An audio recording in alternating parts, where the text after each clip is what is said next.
anything about the sound? They both, two of them, Tom and Rich, both said it was good. Okay. Okay, you're on. Okay, we are live. Well, last week we had problems with the sound, and I went and watched it on YouTube, and the sound was just horrendous. You couldn't even understand anything said. So I'm going to pick back up where I started last week, not where I left off. So we begin this week with vaYiqra, chapter 21, verse 18. And as always, I'm going to step back to 17, talk about that, and then we'll pick up with 18. But before that, I have a couple of things I wrote down. I want to read them to you. We have, we're getting to the point where we're getting a steady stream of people signing up to listen in every week. We don't know who these people are. I mean, when they sign up, I get a little thing, and if they have a picture, there's a picture, and maybe they'll say something. But we occasionally get some questions, and it's almost always about that thing. Let's use this hand, that thing right there. Ah, smacker. Sorry, I didn't mean to cuss. That's what I do instead of cussing. Anyway, this hand, right? Yeah, that thing right there. I received a note from somebody, and he wrote, I think it was a he, could have been a she, I don't know. I do hope that is not a cross. Very condescending tone to it. I do hope that is not a cross. And then he followed that up with, what is that thing? So I wrote back and I said the following. It is the Aleph and the Tav, the first and the last, the beginning and the end. We are not Christians or Messianic. We are conservative Jews. However, I do teach from my translation of the Greek New Testament letters. My translation shows that they were written by Jewish rabbim to Jewish rabbim concerning matters of the Jewish religion. Still, if the cross bothers you, this is probably not the place for you, as you are too close-minded and uneducated. Go away would be my suggestion. Now, I know those are harsh words. I know that's a mean thing to say and do, but let me explain something here. What he did, and I'm pretty sure it's a man, I do hope that is not a cross, was a sin. It's against God's law for anyone to touch the anointed of God. See, we think of, oh, touch the anointed of God means you can't hit them, you can't kick them, you can't slap them, you can't kill them. No, those laws they apply to everybody. The ones that apply to the leaders of Israel, that's the do not touch. That's what he just did. I hope that's not. The leaders of religion in Israel, whether you're in Israel proper or you're in vaYisrael, with Israel. Be is in and with. They mean exactly the same thing in Hebrew. There is no difference in biblical Hebrew. So when it says in Israel, it's also saying with Israel. But the leaders are put in place by God Almighty. I did not choose this job. God chose this job for me. I did not go to yeshiva to become a rabbi. I went to yeshiva because I wanted some information that they had in their head transplanted into my head, which happened. The result of finishing that education was me becoming a rabbi. I was not trying to be a rabbi. Intention of ever being a rabbi, that believe me, when I say God did that, it was God, because I would never have done it. But anyway, I was anointed just like I'm supposed to be. The oil was poured over my head and it ran all the way down to my feet, just like it's supposed to. And I was sent out to teach, just like I was supposed to be. So I am the anointed.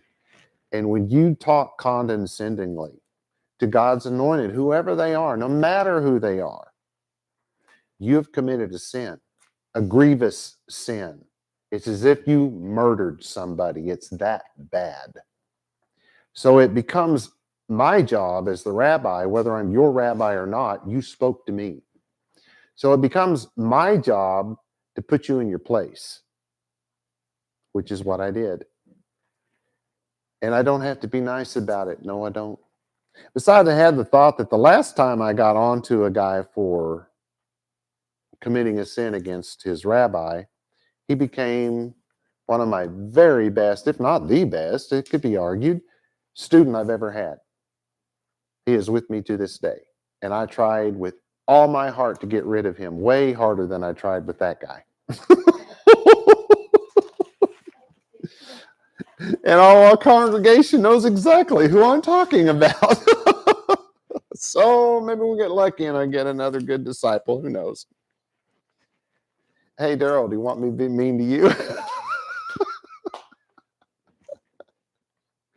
Anyway, so getting on to today's lesson. I need to say something. I stumbled over it last week because I didn't really have it worked out in my mind. I got off onto something that was unimportant and it upset me and forget last week. I wrote it down this week. So I'm just going to read it. Pardon the looking at the top of my head or forehead or whatever it is you see when I look down. But this is what I want to say. First, I want to start off with a question. Why do people hate Israel? Why does it seem like so many people in the world are so anti-Semitic, especially these days? Why does it seem like everybody hates the Jews? It's real simple. The answer is right there in the Bible, even though people have written books. We'll never know the answer. Well, read your book and maybe you will, because it's in there. See, the Bible says, if you love me, you'll do what? This is God speaking. If you love me, God asking, saying, if you love God, Yahweh God, not some other God, not the Christian God, Yahweh God, right? Because they are two different gods. Okay. If you love me, you'll do what? You'll keep my mitzvot. Mitzvotai, my mitzvot, my commandments, my laws. You'll keep them if you love God. We recite it in our liturgy every week. It says, they that love Yahweh do what? Hate evil. So, conversely, if you hate Yahweh God, you will not keep his commandments. Ouch, if you're a Christian. They that hate God love evil.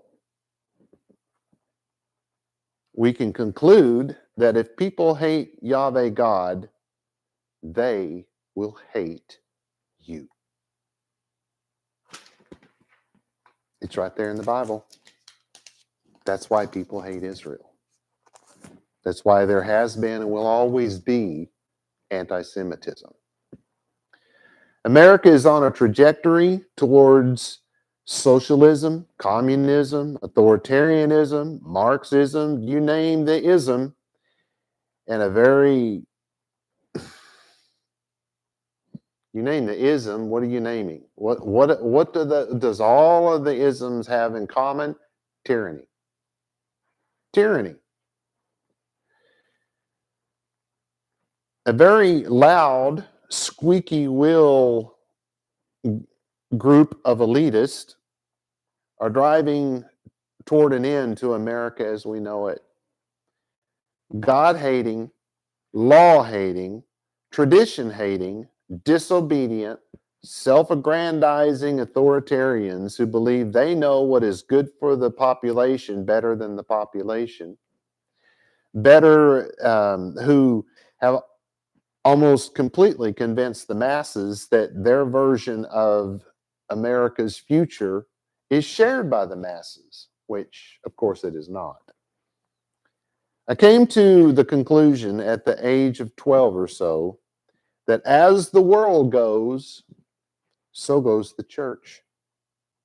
Looks like I was wise before my time. Now I'm self-aggrandizing. The world perverts everything it touches.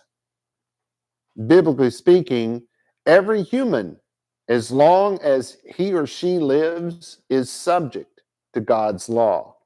For the Christians, I just quoted Romans chapter 7, verse 1. For the Jews, we should all know that. Just saying, we know we're subject to the law. There is only one God. He has never changed. His words, his thoughts, his deeds are holy, perfect, pure, unchangeable, unmovable. God created the universe, everything seen and everything unseen. God created humans in his image and in his likeness. We are supposed to be like him, or rather, we are created to imitate him. There is not a single law given in the Torah that God has ever broken. He has never murdered anyone. He has never committed adultery. He has never taken something that does not belong to him. He has never been jealous of anyone, regardless of what the English, not worth the paper they're written on translations say. God has never been jealous of anyone or anything. That word that was translated jealous meant zealous, not jealous. And it said he was zealous for his people, not jealous of them. That's a terrible translation. But anyway, not a single law that God has ever broken, because it's his lifestyle. The New Testament letters tell us that Yeshua, the guy the Christians call Jesus, never broke a single law. But just like the world leaders of our time, the church and the synagogues no longer believe that they must obey God's law. The church argues that they are under grace, not the law. Judaism argues that halakha trumps Torah. Halakha says that nothing is more important than saving life. Thus, any command in the Torah can be trumped if human life is on the line. That's halakha. That's the oral tradition, if you will. Put another way, if obeying God's law can or will lead to our death, we must disobey God's law to save our lives and or our families' lives. However, this belief reveals a complete lack of trust in our God, and it's wrong.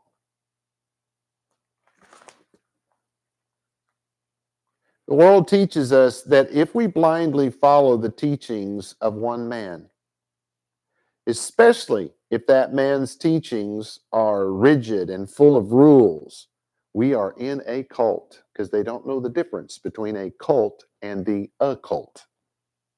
Cult, C-U, occult, A-C, anyway. What, O? Occult is with an O? Are you sure? I've been spelling that wrong my whole life.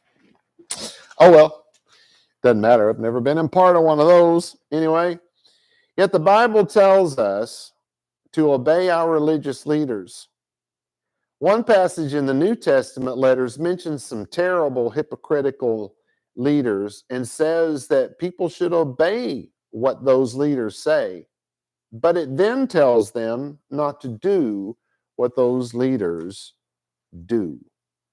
There is a huge difference between someone like me teaching people how to live according to God's law and some cult or occult member twisting the law or the word of God to manipulate and control someone.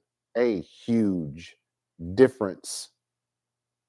I bring all this up because this chapter of God's law is as anti-selfish, as politically incorrect as it gets.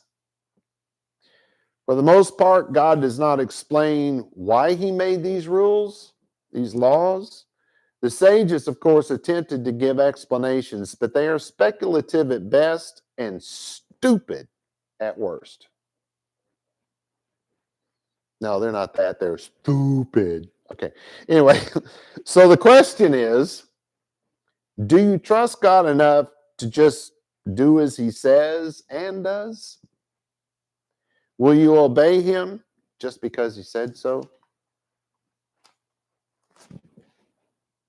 I hope so. Okay. Verse 17 is where all of this really started because it said, speak to Aharon, that's Aaron, and say, of course, literally, if I'm switching from Hebrew to English, it literally says, a man from your seed. That's an idiom. And so it says, speak to Aharon, speak to Aaron, and say, a Cohen, because who's the seed of Aharon? Oh, his little kids. Oh, a couple of them got killed. Kind of yes, but absolutely not. This is not what God's talking about here. Who are the children, the descendants of Aharon, the high priest and the Cohen, the Kohanim?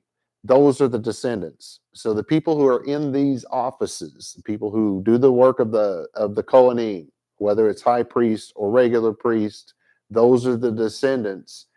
And it says throughout their generations, and then of course it makes it clear here, who has a defect will not, and then it says, and these are literal words again, draw near to bring bread to his God. It's an idiom. It means they will not make sacrifices. Doesn't mean they can't do some of the work as a priest, but here very specifically, anyone with a defect cannot make a sacrifice. So God's going to tell you what the defects are, of course, coming up. But right here, this is the general statement. Now we'll get the details to follow.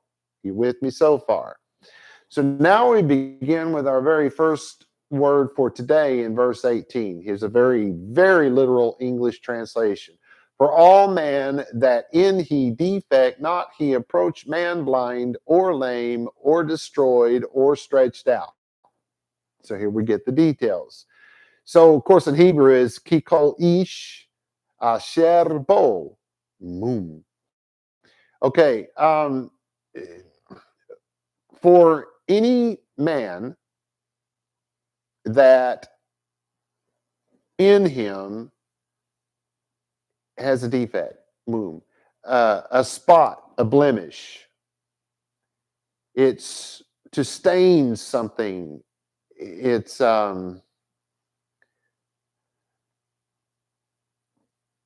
think about if you took a glass of wine and you spilled it on a white carpet. That carpet is now stained.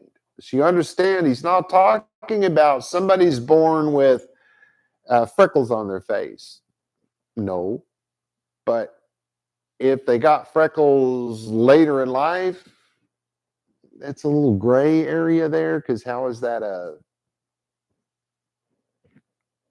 they would probably be disqualified because you can't be really sure because it's a gray area on freckles. It would be difficult, from one high priest to another. They may change the rules on that. One high priest may say that's not a defect, and another one may say it is. And that's called binding and loosing, and they have every right to do so. So depending on your high priest, that may or may not be a problem. This is more of the idea of the person was born, they're fine, and then all of a sudden they have developed some kind of a defect in the face or the skin, or I don't know. It's really difficult. We haven't gotten into the details yet, but that's as close as I can get just working off of this one word. But the idea of a stain, it means you weren't that way when you were born. This happens after the fact. That's what you really should be getting from this word moon. So then, because it's from ma'am, which is the root word, and that means to stain, which is the same as to disfigure. So if somebody becomes disfigured, since that's the root word, that's really the idea. Then it says, oh, bummer, I didn't put the Hebrew in here, and I didn't write out what this word is.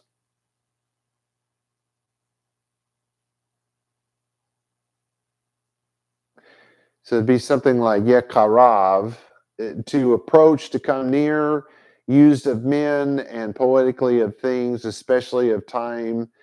To so this is of drawing near. You know, you're way over there, 50 yards away, and you're now 10 feet away, and enclosing in to come near. That's the idea. And this is east. So if a man has come near to iver, to blindness. Now you understand this is Hebrew. This is biblical Hebrew.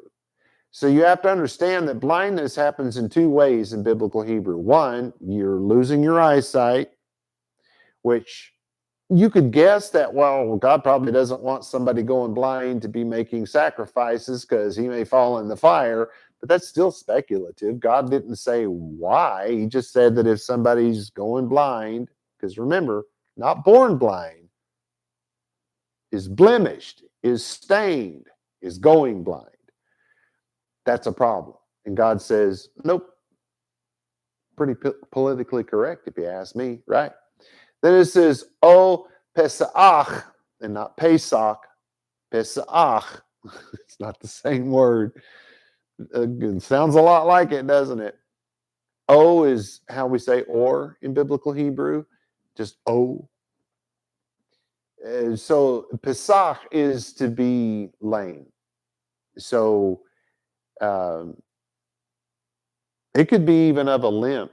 You're going somewhat lame, but I don't think that anybody from the high priest down would say that having a limp was being lame. I don't think they would see that as a blemish. Though again, it's like the blind thing.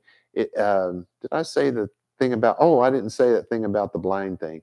So someone's going blind, right? That's one way of looking at it. But the other thing is you can't see the forest for the trees. It's of a mental and emotional blindness. So you can't be physically going blind, and you can't be mentally or emotionally going blind. And so then we have the or lame. And this can be used two ways as well. It can be you just can't get around anymore, right? Well, you could see where that'd be a problem if you're trying to cut up animals and put them in a fire and do all the work that you have to do on your feet as a priest. You could see where that'd be a problem, but it's still speculative because God didn't say. So then, so you have that, the physical part. But if you're said to be lame and you're not physically disabled in any way, that means you're lazy. Just saying. This is O Harun. And that's so, or we have the word destruction and destroyed sometimes for this word, but it's of the idea of being shut up to, if you've ever been a boxer and you've had someone punch you in the nose and break it, generally speaking, your nose gets bigger. And this is kind of the opposite of that. This is the breaking of a nose and it's caving in. Because when it's used idiomatically, that's where they go with this. The nose is caved in. And it's almost always of the nose. But if somebody had a short arm on one side and a long arm on the other, that would be the same word here. Harun would be used of that same idea because it's of the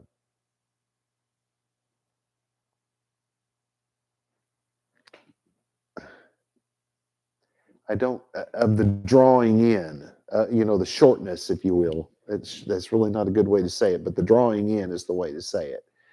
So there's not a lot of information in these older lexicons that I use things from the 1850s because you don't really have a lexicon in English until, well, that wouldn't have been in English. The first lexicons or dictionaries, maybe I should call them that. They weren't really lexicons, but they were dictionaries. Did not exist until about the 1300s. into the late 1300s into the early 1400s. Very limited books. And then by the time you get to the 16 and 1700s, they're worthless books. And then when you get into the 1800s, they start coming out in German, and those were fabulous. So it's particularly the work of Gesenius. But still, finding the meanings of words, what you have to do is take them back to their root position, because it gives the image behind the word. And the sages did not know this rule. These are rules that we've discovered because of the Dead Sea Scrolls and because of the work of Umberto Cassuto and things like that. We've learned a lot of the rules of grammar that have been lost to Judaism for, 2,000 years almost. But it's the image of something that's drawn in, something that's depressed. That's the word, why it's always connected to the nose, or mostly connected to the nose, the charum. So this is o sarua, or stretched out. So if you got punched and your nose got bigger, you're now stained. You follow? If you got hit beside the head and you've lost your eye and it's sunken in, you're now stained. If you got hit in the head and your eye is still there, but it's kind of bulging out now, you're stained.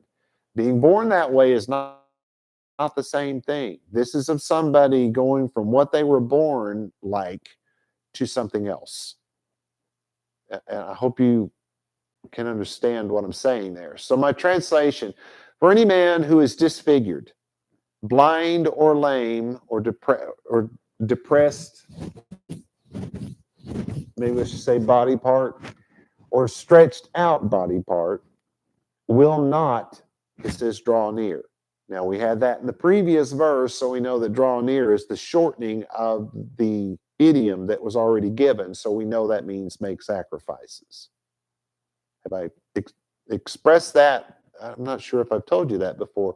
In biblical Hebrew, in a passage from its beginning, and remember, just a couple of verses ago, it said, and speak to God told Moses to speak to Aaron and say, blah, blah, blah. So we're at the beginning of a passage here, even though we're in the middle of a chapter.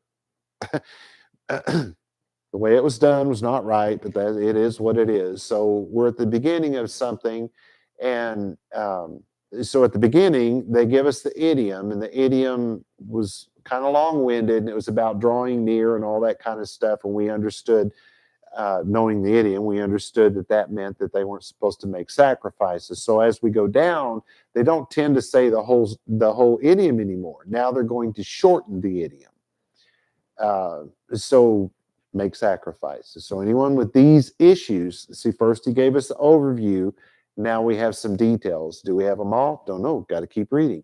But for right now, we do have some details. There are 3 words in this verse that sages, rabbim, and scholars have been unsure of for a very long time. This is what I was getting at. I may have said it better this way. This happens because these people are not taking the word back to its root. Every Hebrew word in the Hebrew Bible has a 3-letter root if it's a verb. If it's a noun, it has a 2-letter root, and that 2-letter root should always be taken back to the 3-letter verb root. Those are the rules for Hebrew grammar that you need to know if you're going to start trying to understand the Hebrew Bible. And if you knew those rules and started reading the Greek text of the New Testament letters, you'd realize they were following those same rules, because they were originally, all of them, the whole New Testament was originally written in Hebrew. It was originally written by Hebrew rabbim, very well-educated men, some of them. Others, well, they were well-educated, all of them were. These were not stupid fishermen, as one guy put it back in the 1700s or so. I don't remember when that was. But because think about these lowly fishermen. By the time they were somewhere between the age of 12 and 18, they had committed the entire law to memory. The entire law. These are not stupid people. And then among them, some of them went on to yeshiva and became rabbim before they even met Yeshua. And then when they met Yeshua, he, being a trained rabbim, trained them to be rabbim. So these were well-educated men. They were Hebrew speakers, not Greek speakers. Everything they did was in Hebrew and later translated to Greek and all other kinds of languages. But if you recognize the Hebrew behind it, then you realize it was written just like the Torah was written, using the same rules of grammar for the Torah, which had been laid out by Cassuto. If you don't know what they are, go read his commentary on Genesis and Exodus. You'll learn more about biblical Hebrew grammar than I could ever teach you myself. They are great books. Umberto Moshe Cassuto or Moshe Umberto. I think it's Umberto Moshe David Cassuto. Something like that. Cuss Uto, like it sounds. He was the world's leading authority. He's passed on, but his work lives on, and it was fabulous. Go read it if you haven't. It's really worth the read. Anyway, so these rabbin, these sages, they didn't know what the rules were. Most of them didn't speak Hebrew. Maimonides didn't speak Hebrew. Rashi sure didn't speak Hebrew. How do I know? Well, one thing, none of them ever wrote anything, including Maimon. None of them ever wrote anything in Hebrew. Period. End of story. It's over. It's not like we found their works in Greek and can tell that it was originally written in Hebrew. That doesn't happen either. Now, that happens with the New Testament letters, but none of that happens with Maimon. He wrote it in Arabic. Makes sense in Arabic, and Arabic is a completely different language than Biblical Hebrew. It's a very westernized language by the time he learns it. So these guys didn't recognize even simple Hebrew idioms.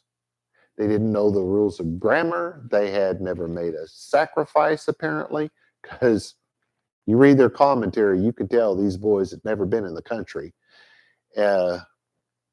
And I've made comment on that from time to time, making jokes about them being city boys because their ideas, it made it obvious that they had never done it because they didn't know the reality of it. I was raised in the country.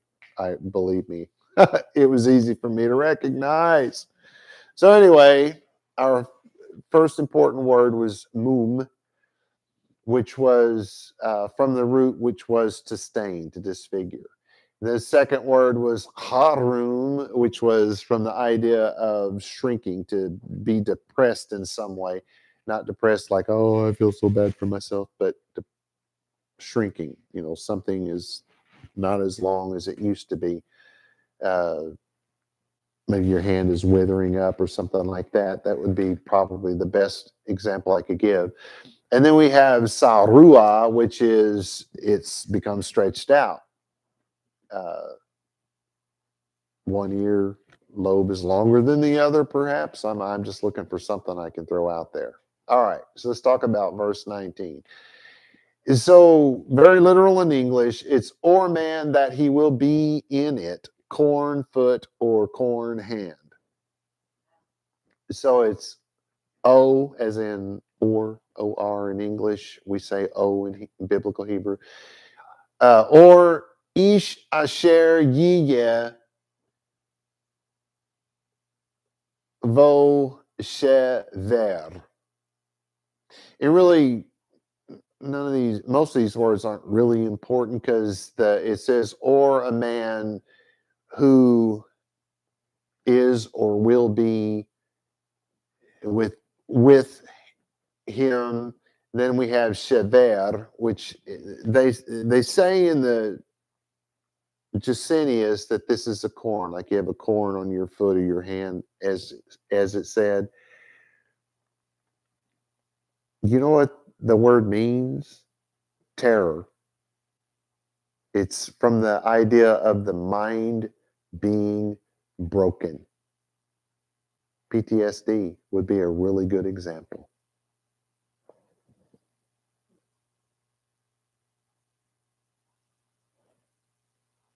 It's from the root shavar, which is to break into pieces, used of ships broken by the wind. And then of body parts is to have broken body parts. So if you are currently going to the temple and your arm is broken, go home. And you can see where that could be a problem, right? Speculative. What does that mean after the arm heals up? Go back to work. That's what that means. This says ragel.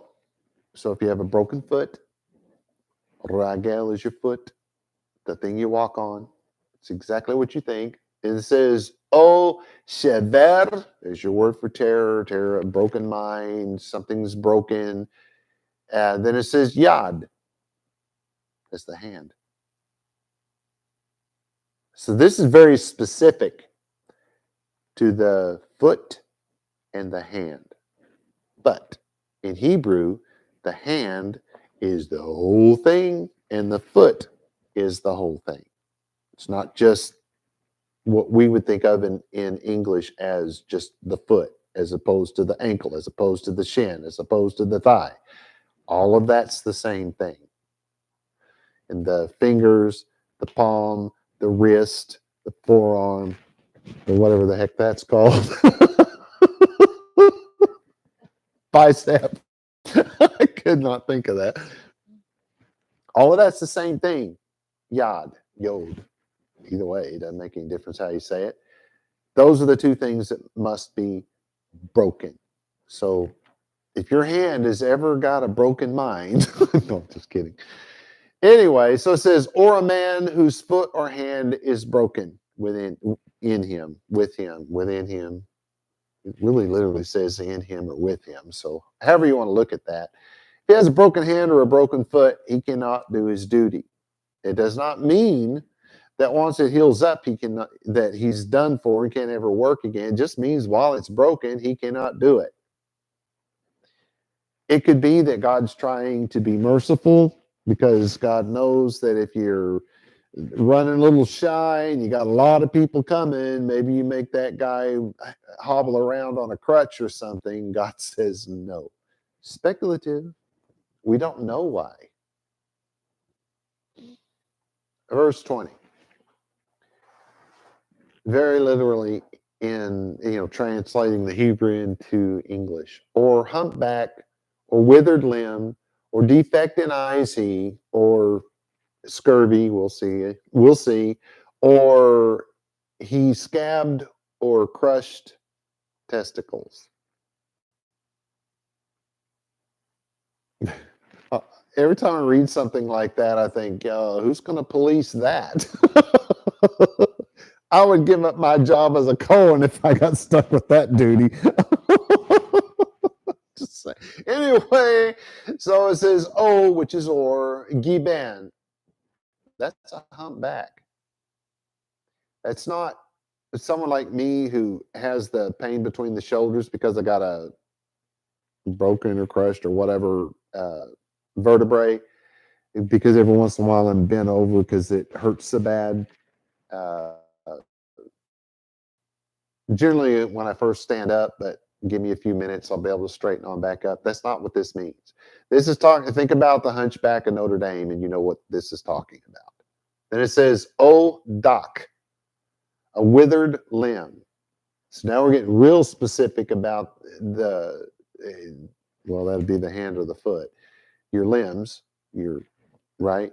You can't have them broken, and now God's saying they can't be withered.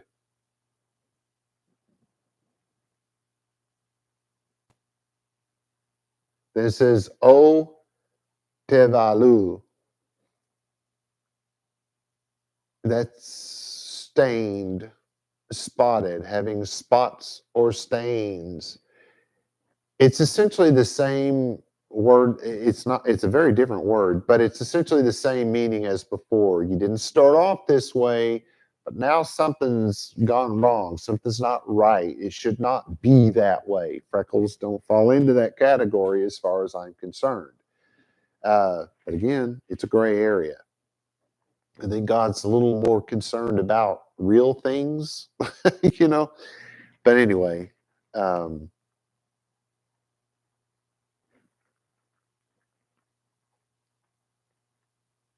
I feel like I ought to say this as I'm going on.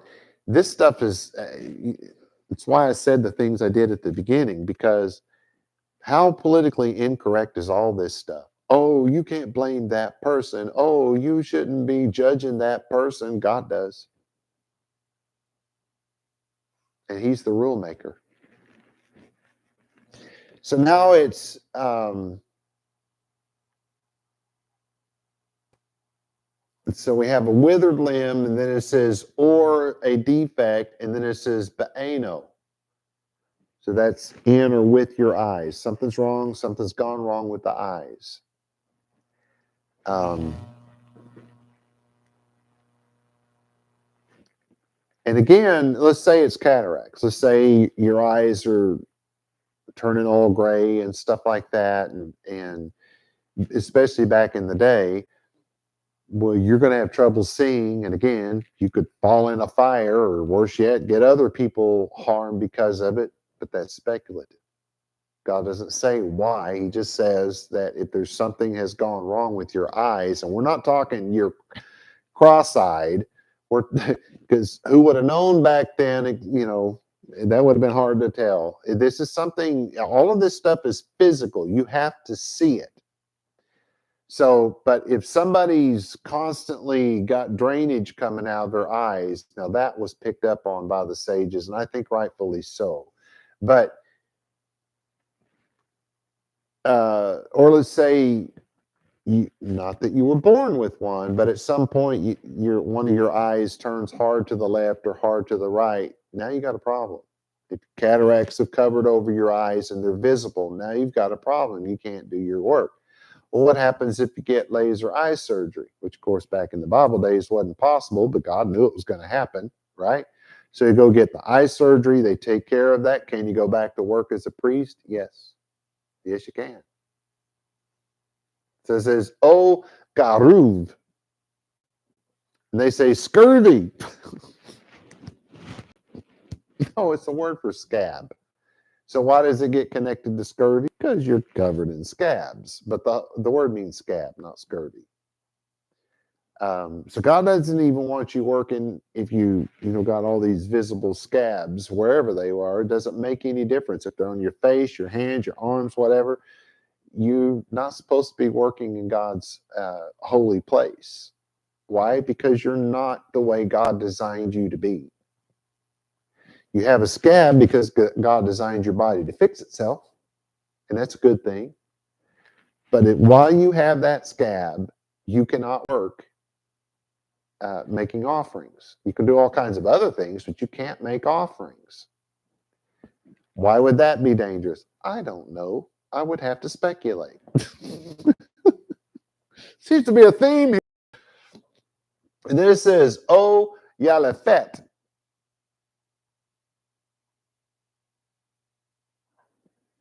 Oh, it's kind of the same thing. You have Garuv and Yalefet. It's kind of it's a scab.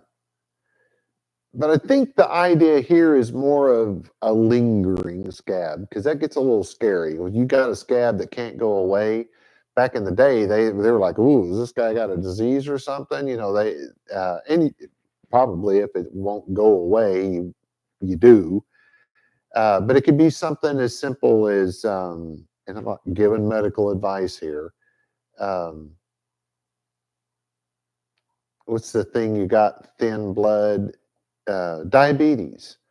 A lot of people with diabetes, they'll get an open wound, and it'll if it does scab over, every time the scab reopens, the wound is still open because it just won't heal itself up. Well, you can see where that actually has an explanation, because you can't come into contact with blood, let alone have a flow of blood. If you remember, that's one of the laws of God. We've already established that some time ago, So because of that potential, you see why this scab that won't go away, where the other one's just a scab. You bumped into something, scraped yourself, and got a little scab. No big deal. But this one's one that lingers. Did you blink the little blinky thing? Oh, I think. Oh, I wasn't sure what I was seeing there.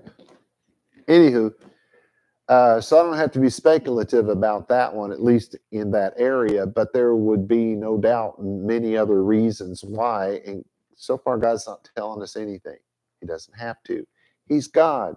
If he says, just because I said so, if you have a problem with that, you really need to get on your knees and pray. You've got a bigger problem, and that's your trust in God.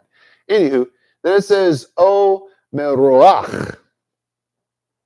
But then that's followed by Asher.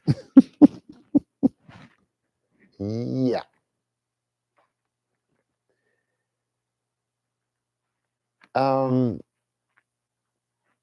It's used for the idea of bruised, but it's really the idea of something crushed, something that's not like it's supposed to be, but something has happened, and it's speaking specifically of the testicles. Again, I would quit my job as a Cohen if I had to police that. I don't. This is a good example right here of why God's people need to know the whole law and not just the law that's over the people, because this one's over the people. The Kohanim are not being told, hey, you got to go look up every man's skirt, because they wore skirts back then, not pants. You got to look up every man's skirt and make sure they're, all the Kohanim's skirts as they come in the door. So I got to lift up the left leg. Oh my God. No, this was up to you. And God would know if you were lying about it, if you were hiding it. But if there's something gone wrong down there, stay home. Probably best if you stay home. You're probably walking funny anyway. Well, I went from being in a bad mood when the day started to I can't stop laughing now. Anyway, this is a kind of a long one, but I think we can get through it before we're out of time. This verse 21, all man that in he defect from seed Aharon the Cohen, not he approach to make approach, idiom. Fire Yahweh defect in he, bread God his, not he approach to make approach. A lot of idiomatic stuff here, right? And most of you should know what this means by now, just from what I just read. So kol ish asher bo mum. We already had those very words. And the mum, that's the blemish, that something has gone wrong. Something is defective. In our political correct world, we don't want to think of anything as being defective, but a broken arm is a defective arm. Is defective for us, it's defective while it's broken. Okay, that's what we're talking about here, not being born this way, something going wrong after your birth. And presumably, since it's Kohanim, after you become a priest. Because again, it's just the priest. But why did you have to know? Actually, I don't know why you had to know. I was thinking this was for everybody. So it was like, if you had this issue, you shouldn't be doing that. But I forget, this is for the priest here. So it's a bad example. Sorry. All right. So we've got the word for defect. This is mi zera. So it's from the seed, zara, the seed, from the Kohanim. Whether high priest or regular, if you're a priest, it's you. And this is Aharon HaKohen. So it's the seed of Aharon. So it's all of the Kohanim who follow him. Lo Yigosh. You don't draw near. You don't approach. This is Leha Kebri, which is also to approach, to come near, to draw near. This is Et Ishe, which is Ish, the Hebrew word that at its root imitates the sound of a libation offering. I hate to say it imitates the sound of fire because to me it doesn't, but it does kind of sound like a libation offering. So I think that's a better way to put it. And then it says Yahweh. So they cannot draw near. They cannot make sacrifices to Yahweh.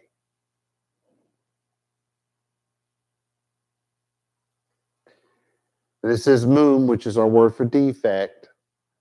Bo, which is a sound-alike word. This is in him. So with the defect in him, or well, in this case, we're past the defect idea, but in him, lechem, that's the word for bread. Elohai, so that's his God. We would say his God. In Hebrew, that's God his, because Hebrew speaks and English does not. And my argument for that is we're almost the only language that puts our nouns and our verbs in the order that we do. Everybody else pretty much does it the way Hebrew does. So English is the one that's wrong, not everybody else. Anyway, so it says, Lo yigosh.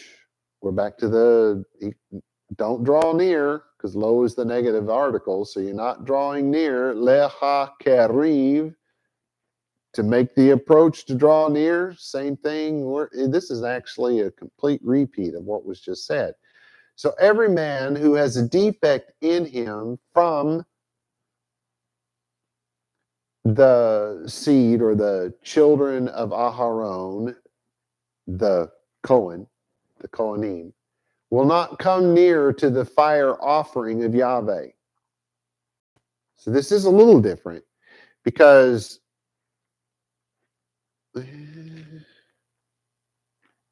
I could see a different approach here. Previously, we've been told that they cannot make the sacrifice, and here it's literally saying the same thing. They can't make the sacrifice, right? But you could also pick up on this idea of they can't even draw near to the sacrifice, to the making of the sacrifice. Doesn't mean they can't eat the food from the sacrifice, but it would kind of indicate that they can't even draw close to that. Not only can they not make it, they can't even be next to it. And think about who he's talking about. People that can't see, can't walk, can't use their hands, all scabbed up and oozy, yeah, those people shouldn't be there. I'm in complete agreement with God on that one. All right, so every man who has a defect in him from the Kohen will not come near the fire. They will not make sacrifices for Yahweh. And it says with a defect in them. So every man who comes near to make the sacrifices but has a defect in him will not make those sacrifices for Yahweh. He will not. And then here's that the bread of his God, he will not make a sacrifice. And I think that's why it can be argued that not only will he not make the sacrifice, which is the last thing that's said, they're using the word draw near, not once, but twice. So you can't even come close to where the sacrifice is being made, and you cannot make the sacrifice. I think we should get that from this verse, and you have to get that from this verse. Okay. Should I push the last 5 minutes? Do I have at least 5 over there? No, I want to talk about the holiness and holy of holy things and all that. I've run out of time, so we'll pick back up next week. Shalom v'shalom.